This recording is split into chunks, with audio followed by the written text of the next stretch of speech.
हिमाचल प्रदेश की वर्तमान कांग्रेस सरकार ने बीपीएल की चयन प्रक्रिया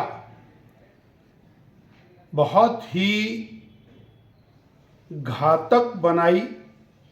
जिसके कारण लगभग 90% बीपीएल स्वतः ही सूची से बाहर हो रहे हैं। पिछले कल कुछ जिलाधीशों के माध्यम से जो सूचियां प्रकाशित हुई, उन सूचियों को देखने के बाद यह स्पष्ट हो गया कि अब बीपीएल समाप्ति की ओर अग्रसर है। चिंता की बात यह है कि बीपीएल के चयन में, बीपीएल की सूचियों में तरमीम करते समय, बीपीएल की सूचियों में बदलाव करते समय जो चुने हुए जनप्रतिनिधि हैं, पंचायतों के वार्ड पंच हैं, उप प्रधान है, बीडीसी मेंबर, जिला परिषद सदस्य, किसी भी व्यक्ति को विश्वास में नहीं लिया गया और ना ही पंचायत का जनरल हाउस बुलाया गया। इस प्रकार प्रदेश की कांग्रेस सरकार गरीबों के साथ मजाक ही नहीं, गरीबों का गला घोटने पर उतारू है।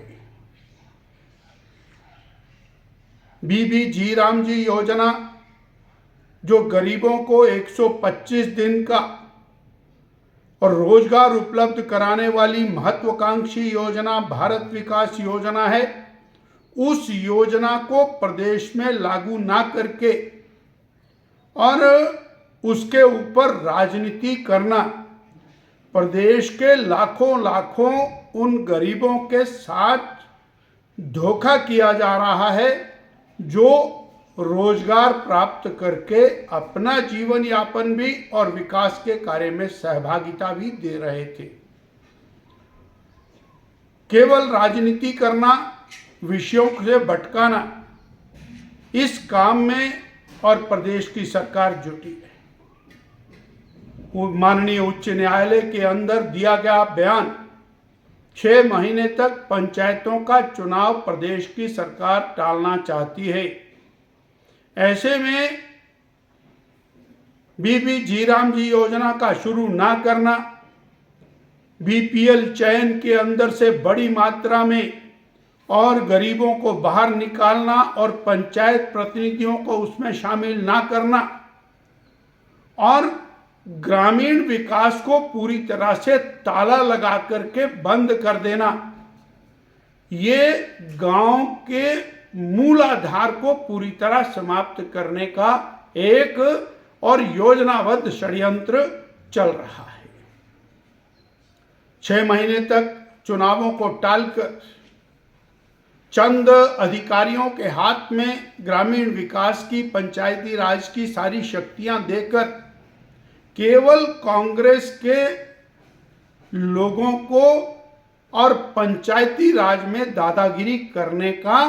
अवसर प्रदान करने हेतु चुनाव को टाला जा रहा है। बीपीएल के चयन से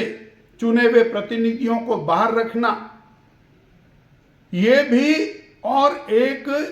जो चुने हुए प्रतिनिधि हैं उनके अधिकारों पर डाका डालना, अलोकतांत्रिक तरीके से कार्य करना। वास्तव में